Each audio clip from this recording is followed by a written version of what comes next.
So, mate, Aitchison, welcome to the Roundabout podcast. Nice one from me on. Thanks for coming on, mate. Just so everyone get a quick insight, do you mind just running through like your boxing career and what you do for a job and stuff, and quick introduction? Yeah, so I boxed all my life since I was a kid.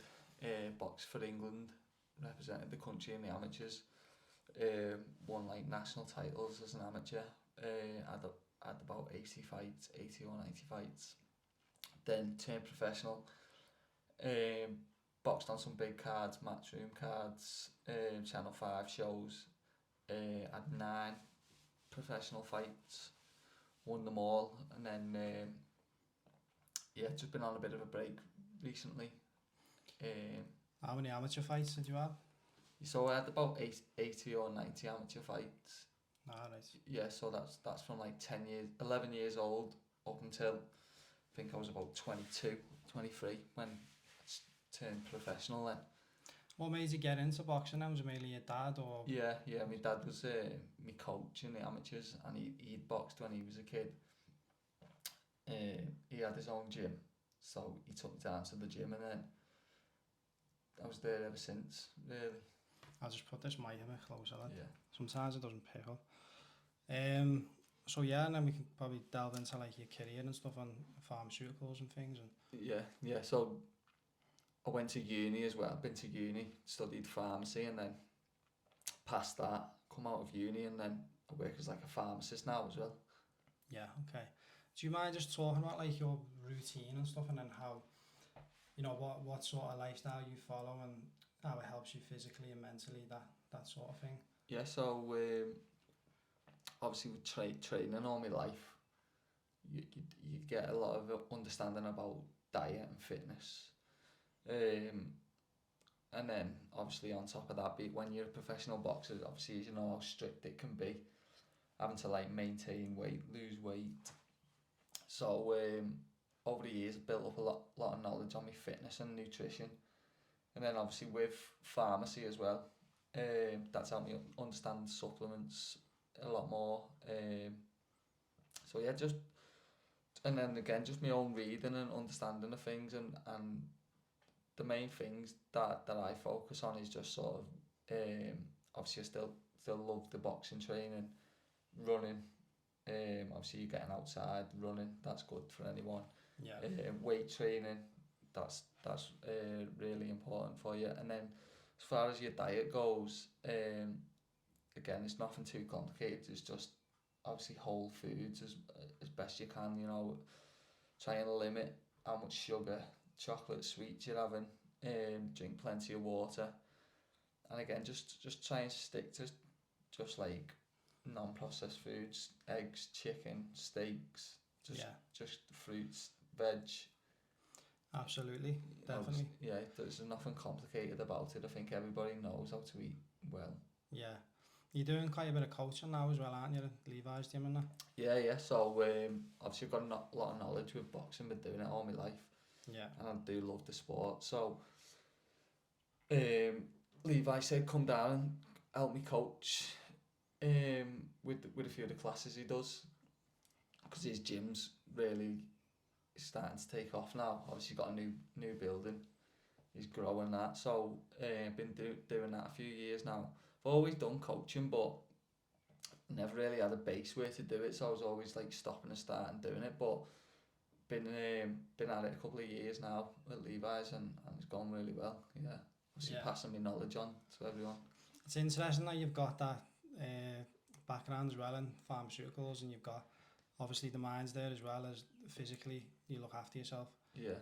I find it interesting because say like, especially with pharmaceuticals, instead of just taking a quick fix for like your mental health, like antidepressants or, you know, a certain tablet to fix a problem, you probably learned that looking after yourself nutritionally, training hard, you know, following good habits and a good routine has helped you more, if you get me. Yeah, no, definitely. And I mean, seeing like what's going on in the public, because I'm at the front of it, you see all these people with health conditions, you do get a better of understanding of how the system works as well. Yeah. Like obviously don't sound like a conspiracy theorist, but like you do see people just sort of get tablets just straight away, and Yeah. that's like the quick fix. First line of treatment is just give them tablets, when there should be a lot more like avenues explored for people who are suffering with anything that's like not just like mental health, but say if they got high blood pressure, they shouldn't just go straight on a tablet. So you look at the diet and the lifestyle first, or Yeah. there's a load of conditions where they just give the doctor will just give them tablets, and being in pharmacy, Yeah. you just see See it these tablets, firsthand. and it does change your mindset of it. And I am like anti-drug.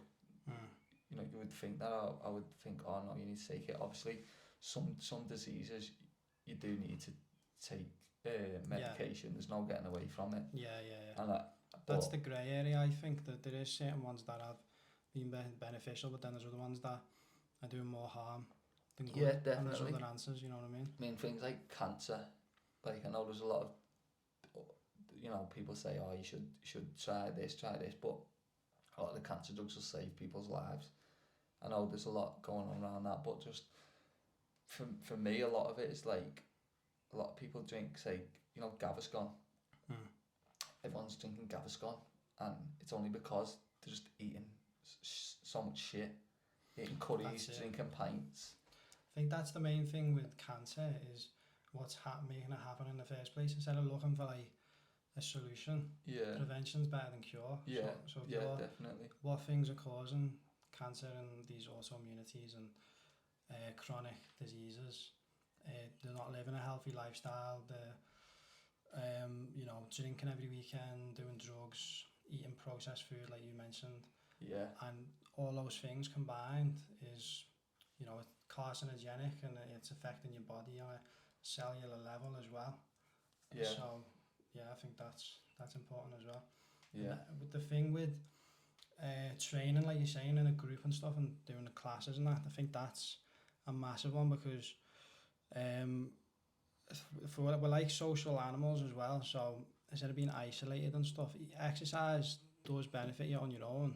You get the endorphins and that, but then I think I've always found that I'm much happier and better in myself if I'm doing it in a group, because you're socialising as well, that sort of thing. No, definitely. If you just train on your own all the time, you do realise how the difference between training in a class or a group, and like, it's like a little community, innit? People. Yeah, you need it as well, because a lot of people nowadays, you know, especially in this country, it's all, you only ever see your mates if you're having a drink, or it's like based around drinking, isn't it? So if you don't want to do that, you sort of feel like, what can I do with me mates? Like it, but there's, you know, for me, myself, when I'd be in camp, obviously couldn't go out drinking any time, so going to the gym and being in like with other people,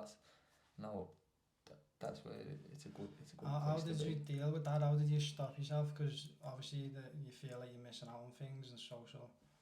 You know what it does, when you've got a goal in your head, obviously you're fighting someone, then there will be hard times where you think, love to go out with my mates and I'm missing out. Obviously people talking, saying like how good the weekend was, and you just be in the gym. But like, if you commit to something, if you set yourself a goal, then obviously you've got to stick to it, haven't you? You can't have the best of both worlds, and like when you win that fight, obviously you remember that this is why it's worth it. You don't want to be, especially boxing as well, such a serious sport, you don't want to be getting into the ring and I'm thinking, been going out, not trained properly, and then you got someone across the ring who could, you know, want to change their life, and it's dangerous in there. You don't want to get knocked out in front of all your mates. No. So I think that it went too hard for me to just keep my head on it, but obviously it can get hard sometimes. Yeah, and I can imagine it's proper dedication, mate. Just missing out on everything and stuff, and especially your mates and that, and going out to events and that, and you're just training and things. But it kind of keeps you in the right direction, because you're not getting involved with the wrong crowd and stuff. You're in a community, like I said, of like-minded people.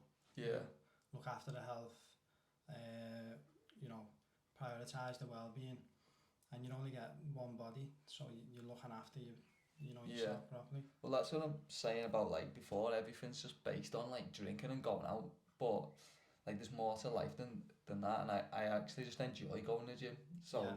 like if I had the choice of like me perfect weekend or like me perfect day, it would be going to the gym.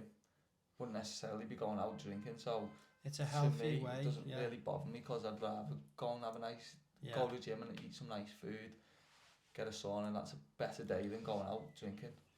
Once you get into it, it is a drug itself because the chemical Yeah, reaction in your body from training, yeah. you get a lot of benefits from it. So And there's no like, don't feel shit after it. Do you? Yeah. You feel good, better for yourself. yeah, it's a good addiction to have, Mm. definitely. I was trying to think what else I was gonna say. I'm just gonna check this is still recording. Yeah. Anyway. I'd be wounded if it wasn't. It is. It happened to me in Casey once. I'm trying to remember where I was. I get brain fog. That's what happens write when it down or something, and then you fucking, because it's hard, isn't it? When It doesn't flow naturally. yeah, That's yeah. the thing. Oh yeah, I know what you mean. So I was gonna say about the gym and stuff. So like, has there ever been times where you've been struggling yourself personally, and you've, can you talk about like what you've done to try and overcome it, basically? Yeah, so obviously I've got two little ones now, two little kids, and like just before I had this little break from boxing, it was hard then dealing with like two kids, got bills coming in, and then with boxing, there's a few problems going on with like me management. A few fights fell through, and sort of it's hard balancing it all, trying to like spend time at home, and then with boxing there's not much money involved. If you don't fight, you don't get paid, so obviously you rely on like sponsors to help you out. Yeah. But they're hard to get as well, because when you're first starting off, they're only sponsoring you out the goodness of the heart. A lot of companies, they're not really getting much exposure. Obviously you can expose them on like Instagram, but like as far as like television and things like that, they're not really getting much. They're just helping you out. So again, the money's not the greatest there, so you'll have to work. But the problem is with boxing, you've got to be all in. So if you're working and training, then it's, it's clashing. You're not resting, you're not training. So that time when a few fights fell through, and then I was just sort of said, you know what, I'm just sick of this sport. Just like just lost love for it, stopped enjoying it. Didn't want to go to any shows, and just like training as well was just like, I trained that much that I was just sick of training, sick of eating healthy. And the problem is, if you start neglecting training and eating healthy, you might feel alright for a few weeks, but eventually it will catch up to you. And then once you start feeling bad, it can get worse then. So just the worst I've felt is when I've not been training, and there's a big difference in me than when I notice when I'm training and I'm fit than when I'm not. When I'm eating healthy, when I'm not. If I'm drinking more than, like if I'm going out on a few weekends, having a few beers, I'll notice the difference, and my days will be worse. But that's the main thing for me, is just once I've been a boxer as well, once you've trained all your life, you know that if you're feeling bad about yourself, you can train.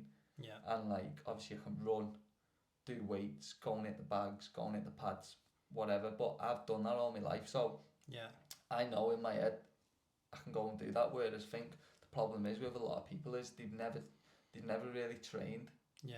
So they don't know to go to a run, or they don't know what to do in the gym or whatever. But for me, it's just obviously I know as soon as I start feeling a bit lost, or it's like, right, just first thing first, get yourself back in the gym, get yourself fit again, and then the fitter you are, more clearer you think. Yeah. And then so that's what it is for me. That's like your go-to thing then, like that's like your medicine, basically. Yeah, just know for a fact as soon as I start getting fit, then I'll start feeling better. It's like in the morning, if I don't train in the morning all day, I feel a bit agitated, and I won't think as clearly then, and like be a bit restless. But if I go to the gym, my day's good then, because it's nice and relaxed, done my thing.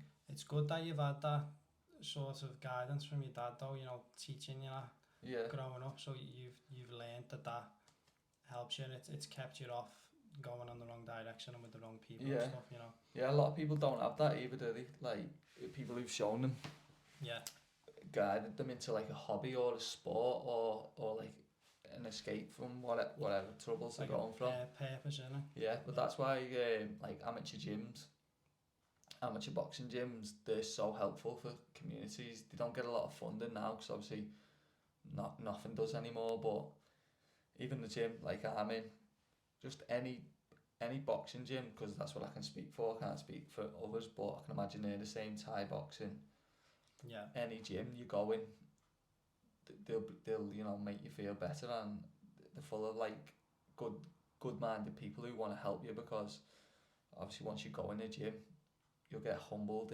if you're a bit of a loudmouth or not a nice person. You'll get found out, won't you? So Yeah, it yeah. is full of good people and everyone wants to bring each other on. So that's why I'm lucky in a sense, and that's what I'm trying to do with my coaching now. Obviously, just building it up at the minute, but in the future, get an amateur gym and help, because I know how good they can be Yeah. and change people's lives. So that's a big goal for me. I think as well when you're in the gym when you're younger. So I went when I was like 12, going at the Toby and stuff. The older lads, I used to look up to them, and they were like, they had good traits. They were motivated, committed. They trained hard. Obviously looked after the body, and as a kid, you look up to your elders, and I think if you're in that environment, you're looking up to the right people then. Yeah, that's it, definitely. And that's it, nail on the head, really. You look up to them people there in the gym training hard, and to me, that's the way everyone should live their life. Is everyone should train hard and keep themselves fit. Like a lot of people just don't really look after their health or care too much about the fitness, but to me, it's vital for living a happy life, and it affects everything in your life. Your like your decisions that you make, the way you feel about yourself, just it affects it all. So it is important. Yeah, it affects like your behaviour as well, because you know obviously how to fight and stuff. You've done it for years, and like you've obviously learned that lesson. Say if you bump into certain people or individuals that's going to cause conflict, you know, like you're quite a humble person, to be honest, and you're not like someone who's got a big ego like you said before. People who come in a gym trying to Yeah, prove a point and stuff. You control that ability basically. yeah. I think that comes from like when you're in a gym and like you train all your life and you spar or you fight. You can look at someone and you could think, I'm gonna blast him out here. He's maybe like skinny, got no like dressed like a scruff, got no muscles, whatever. But then you get in the ring with them and he can fight. Yeah. And then you can see someone with all the muscles, all the gear, and you get in and they can't fight. So Yeah. I think it puts in your head never to underestimate anyone, and you can go in thinking Yeah. it's going to be an easy night, this, and then you end up, having a bad performance, whatever. But I think that teaches you that just respect everyone. So if you do ever go out wherever you are, you've always got it in the back of the head. I'm not just gonna like look at this like it could. Yeah. That's what I remember Bellew saying that once. He said bodies don't win fights. So like there's some people who get really big and stuff, but they're not. It's a completely different way of training, and the muscles are not adapted to fighting style. You know what I mean? So yeah, that's might be it. strong, but Yeah.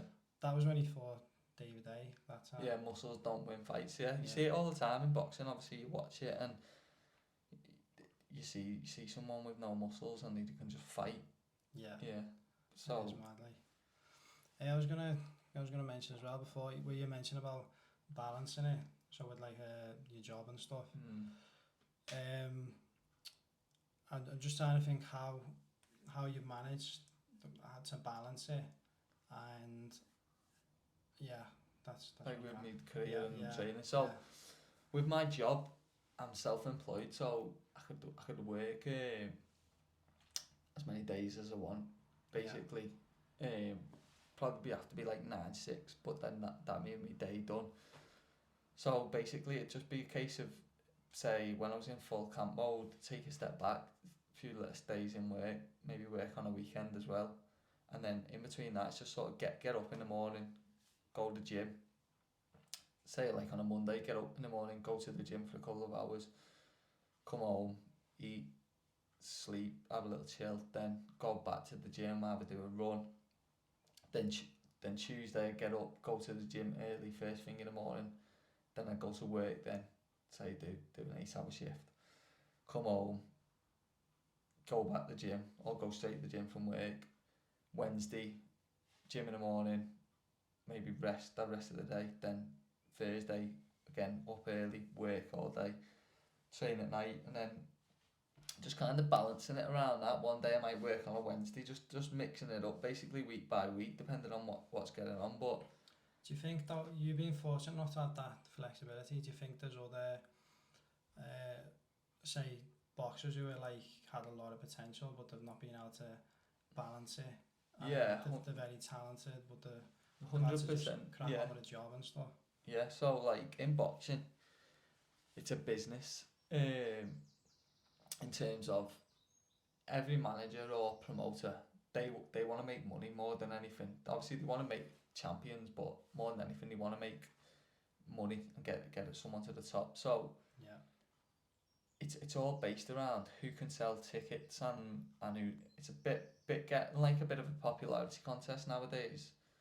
Who's got the most social media followers, who can sell the most tickets, bring in the most views on the telly. So you see YouTubers doing now, taking off. yeah, because they just bring so much money to everyone. So obviously everyone, you know what people are like nowadays, everyone wants money. But say if you get a talented fighter and they're not really good on the camera, they don't talk well, then they might not bring in the sponsors. They might be working 9 to 5 to pay the bills, training in between, training before and after. But that's not what in boxing. Like I said before, you need to be all in because you're competing against someone.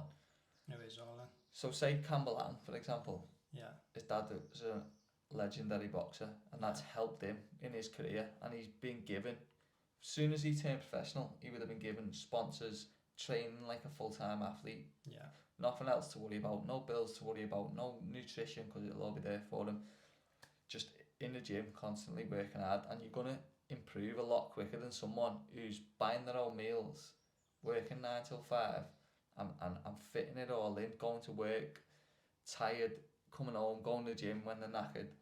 And these two people have got to fight each other then. yeah. And more than likely he's going to come out on top because he's had the opportunities to put that work in. So Yeah, he's fortunate enough to have that yeah, support, and he straight away they're going to be same with Conor Ben. yeah, Conor Ben, and then got they end up that, doing well because they've just dedicated themselves. So I think the only lesson that you can take from it is boxing isn't just about being the best fighter. You've got to just look at every aspect.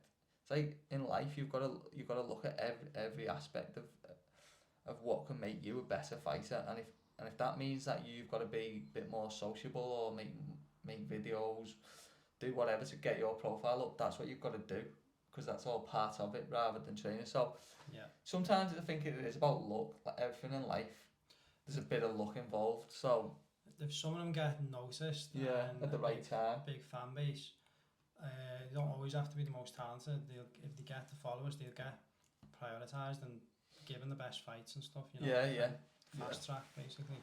Yeah, that's it. In boxing, obviously, if you think of other sports, footy, for example, everyone's in a league. So League 1, whatever, League 2, Championships, Premiership, they all play each other, don't they, week in, week out. So the best, if you're not good enough, you'll drop down, and if you're too good, you'll step up. But Yeah, in boxing, there's no leagues. yeah, It's all just based on rankings, and there's 4 governing bodies, or there's the different belts with their different rankings, and it's all just based off, well, I think he could beat him, or if he's beat him, he should go up. And it's not really like a point system like most other sports where they Yeah. beat them, so they've got the points. It's just kind of based on, well, I think he's better than him, so he can move up. So if you get the right promoter or manager, he can look at the rankings and think he's a bit of a soft touch in. Boxing, put ourselves up in the rankings. He shouldn't be in that position in the rankings. We'll beat him, and then they can manoeuvre them, the clever ones, the clever managers. Yeah. And then obviously there's money involved on top of that. So, and like I said, with the fighting, you only get paid once you fight. So where every other sports player really, they're getting paid a wage. You might get someone who's not boxed in 12 months, and they go, oh, I need a fight. So they go, there's a fight there on 2 weeks' notice, we'll pay you this much. And then they'll say, yeah, well, I need the money. And then they'll get beat that way. Because they're not ready for it. Because they're not ready, but they need the money. So that's the thing with boxing. Because football's more steady income as well, isn't it? Yeah, and if you're injured, happy days, you're still going to get paid, you can rest. But with boxing, self-employed, isn't it, basically? Yeah, if you're injured, you've been out for a year, and all your money's running out, and someone goes, oh, will you fight him in a couple of weeks? I think I've got to. And then you get beat. You back down that ladder then on the rankings. Yeah, I can see what it's like. Like you say, a business, you've got to find the right people and get lucky and have that support and get moved up. Yeah, I was listening to a thing the other day, and it said it's like snakes and ladders. So like, you beat him, you go up, then you one loss, you back down the rankings then. It's a big thing with boxing as well, isn't it? Like if you lose, it massively affects you. Like, whereas I don't think UFC it does affect it as much. I think that's because there's one company, and I think everyone sort of it doesn't like that. Dana White, he's just paying everyone whatever he wants basically. Whereas with boxing, there's still a lot of negotiation involved, and if you've got an unbeaten fighter versus another unbeaten fighter, everyone's gonna want to watch that, aren't they? Yeah. Because you're gonna be thinking that'll be a good fight. I wonder who is better, because you don't really know. But say if one of them's lost, most people are gonna think, oh, he'll just beat him. And that's the way it works. It's all about negotiation and business. So if you can protect that undefeated record, then you can negotiate yourself a bigger purse, because that's what it's all about at the end of the day, isn't it? Making as much money as you can. Definitely. Did you watch the Garcia fight? Yeah. Haney? Yeah. Yeah, it was mad. That was fast, like, isn't he? It's just rapid, isn't he? Strong. Just got that equaliser. I thought that Haney was going to win. I thought Haney was going to win. I thought he's lost the plot him. I thought, no way he's been training. Garcia, I don't think he's took it serious. I thought. That's what Haney said, didn't he? I thought Haney's been training, big fight after big fight. Garcia just looks like a lunatic. I thought he's just going to get boxed apart and then do something mad. But do you reckon he'll rematch Tank at some point? I think he said he would, but at the right weight, didn't he? Because he was. He's lighter than Tank? He fought Tank at 135, and then they put a rehydration clause in. So when you get weighed in of a fight day before to at like 1 o'clock, you can go and put as much weight on as you want normally. Just go off, do your thing, drink as much. So burn yourself down and go up again. Yeah. But when he fought Tank, they said get down to 135, and then you have to weigh in again the next day at say like 140 or 138, don't know what it was. Oh really? So he couldn't go. He had to still watch his weight up until like the morning of the fight.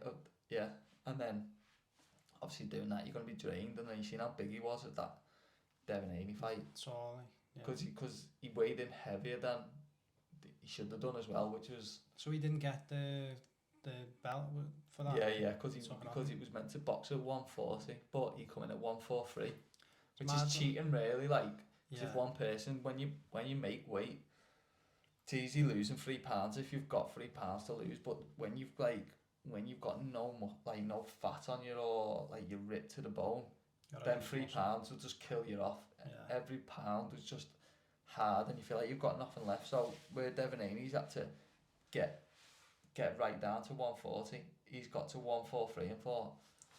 See, people just watch the fight and they don't take all that into account. Yeah.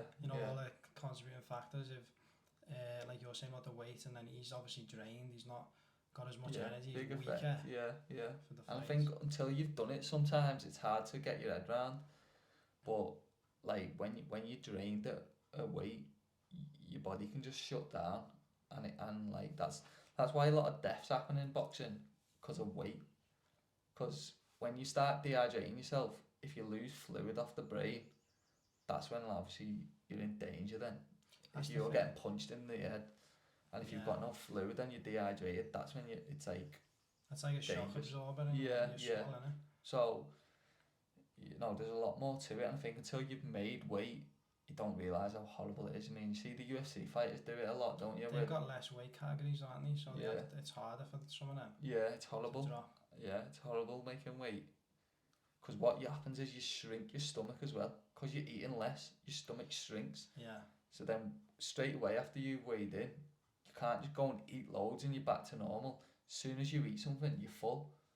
And you're just like, oh my God, I'm in a food coma and you've had like a chicken breast. If you make a weight though that's lower than your usual walking around weight, then would you say you have an advantage though because you're usually the bigger person or whichever? Yeah, so obviously you've got to find a balance. You don't want to go too light where you've got no like energy.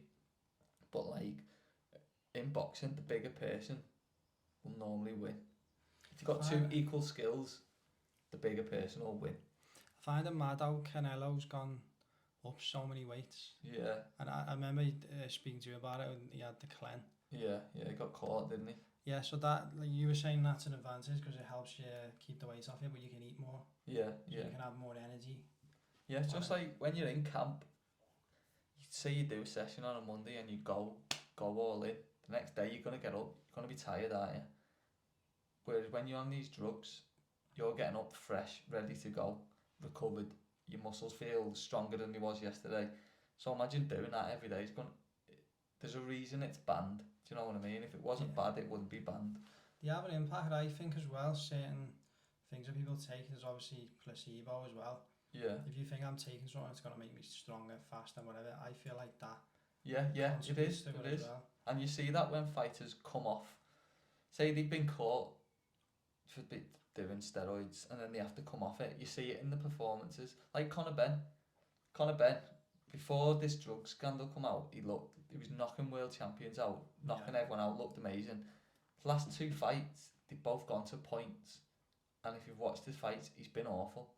And it's because of that psychological thing. He'd have been training and he would have been feeling so good on drugs, but since he's come off them, he's not the same fighter now. They ruin their whole credibility though, don't they, when they get caught? But like, they're just the ones who've been caught. Like, I don't know. Do you think there's other ones that there's ways of getting it out your system and, you know, flushing it out basically? Yeah, so like they just blame it on things now. Like obviously Tyson Fury got caught, didn't he? And then like they blame it on meat or whatever. He's blamed it on eggs. Blamed it on steak, and then Conor Ben's on eggs. So like it puts doubt in people's head, and people think, oh, I don't know, are they telling the truth because they wouldn't cheat? But I know for a fact people cheat, and sometimes say like Canelo, for example, every time he fights in Vegas, the casinos make money, the hotels make money, the venues make money, the promoters make money. Everything he brings in millions and millions. All the tourists fly over, airline companies make money. So when he fights, he brings in money to everyone. Everyone makes money off him. So if he gets caught on steroids and he can't fight, all that money's gone. Yeah. So there's always backhanders. So they'll just it makes sense, doesn't it? Yeah. You know what the world's like. The world's corrupt. Money corrupts everyone. So there's no way that they're just, you know, not gonna let him fight. It's like Pacquiao. Pacquiao went up in weight divisions. Don't know whether you've ever tried. You put on weight. It's hard to do. To move up a weight is hard to do. Yeah. Because you're slower. You got more muscle. But to move up, how they do, and still knock people out clean, just doesn't happen really. Yeah, because I know how to put muscle on through bodybuilding, but that doesn't never help me in boxing. No. Slows me down. I was dead stiff. I couldn't flow with my punches or anything. So and then to go and knock people out with them other weights who've been at that weight all their life doesn't happen normally. Do you think though they would take the same like testosterone? Say if a bodybuilder take testosterone or growth hormone, do they take the same type, or do you think? To be honest with you, I don't really know, but if you can imagine how much money is involved, they'll have the best scientists to get around it. And what it is with VADA or whoever the drug testing company is, they'll have a list of supplements that are banned, but then there'll be a new drug that comes out which is very similar, but it's not banned. And it doesn't show on the test. And it doesn't show on the test, so they'll take that, and then it'll take this drug company a few months or years, whatever, before they go, right, we need to add that to the list. By then, they might have found a new one that's similar, just by just by changing like slight chemical. That's crazy, man. So like certain boxers, like you say, you've got a big reputation, more fans, and obviously got a good promotion. There's so much money at stake. They're gonna get better scientists who will figure out, and that's an advantage though to them. Like over other people who don't have as big of a reputation. Yeah, they're not getting the best. Like and the thing is, that sounds a bit like conspiracy theories, but it does. Like I get what you mean. It makes sense though, logically when you think. As a boxer, and I've been involved with the sport, and I've watch it religiously, watch every single fight there is to watch. You see performances where you see a fighter and he'll be knocking someone out, and then he'll get caught and he won't knock anyone out again, and you think, hang on a minute, what's that about? Or the other way round, or it's happened. It's like exactly like Conor Ben, like I said, knocking everyone out. Tyson did say though in one of his interviews, it doesn't make you a better fighter, but the argument to that is obviously you can have a lot more endurance, you can be like stronger. Train harder every single day. Recover every day. And you know what it was like, if you're gonna do any sport, if you can get up fresh and full of energy. It doesn't, what I think Tyson meant by that though, it doesn't increase your boxing IQ, your knowledge on how to box. No, it doesn't, but say if you've got two people and they're as good as each other, going for this world title, whatever it is. Same boxing IQ. He's going to win, isn't he? Because when edge, you're making weight as well, you got to remember, when you're losing weight, you're not eating as much. You're training as hard as you can, and you're cutting your food down. It's a recipe for like injuries and fatigue. But if you can bypass that by taking drugs, that'll lose weight quicker, that will, put muscle on, then you're onto a winner. Yeah. I think the other thing I was going to ask you, with you studying pharmaceuticals, what your thoughts are on psilocybin, like mushroom microdosing as an antidepressant. Have you like read into that at all? Yeah. So I've had mushrooms myself, and I've looked a bit into it, but it's just I'm not really like seeing too much evidence around it. I mean, I've read about it, and obviously I've tried a bit myself. I do think it helps, but it's people are different, and I wouldn't go recommending it to someone who's sort of like in a bad place. Like you said, I think the main things are gym, lifestyle, healthy eating. I think people, again, rather than looking for like an easy fix. Yeah, it makes sense, but I think, so I've took it myself personally, and I was struggling with anxiety and PTSD through my spine. I had trauma to my spine, and I developed this hypervigilance where I was always worried about how I was sitting, and I'd get like anxiety attacks a lot of the times, and it helped me massively taking, I think I did a month's course alongside with lion's mane, reishi and she-take or something, and apparently lion's mane helps with focus and memory, and then the psilocybin, this is what I was sort of told about it and what I've read on it. It's does something called neuroplasticity, and it helps create new nerve pathways, and it gets into your, no, I'm right in saying this, is it your peripheral? So you got two nervous systems, haven't you? Oh yeah. One of the nervous systems, which is like relaxation and. Oh yeah. I know what you're on about. Yeah. You that like three hormonal systems. You got survival, fight or flight. You've got the soothing system and relaxation. Rest and digest. Rest and digest, and your immune system turns on and all stuff. And then you've got like your drive and stuff as well. So 3 different systems. If the anxiety system is overactive, which in some people it can be based on their environment, their upbringing, certain significant events that have happened, then they've got a much stronger fight or flight system. So sometimes just going to the gym and things like that doesn't fully help it, you know what I mean? So like I did that for a month, and apparently that's what it does. It gets you in like a natural state of feeling happy, all the serotonin release and stuff. So then, because the problem with people would get a lot of anxiety, they're stuck in the body's in a habit of being anxiety. It's like a familiar environment, so they're choosing a familiar hell over an unfamiliar heaven. The nervous system's wired that way, but with the psilocybin, what they're finding now, they can get people to move into the other state. So there's homeostasis when you're in a like relaxed state, and then you've got when it starts elevating, the mushrooms help them. The psilocybin helps them elevate into that happier state, so it becomes familiar, and they're like naturally it's probably a lot more long lasting than what most antidepressants have been doing, because they just mask. I've seen people use it, and like I've used it myself, and it definitely does work. Does help. I can't for the life of me remember those nervous systems. Peripheral nervous system, I think that's one. Autonomic.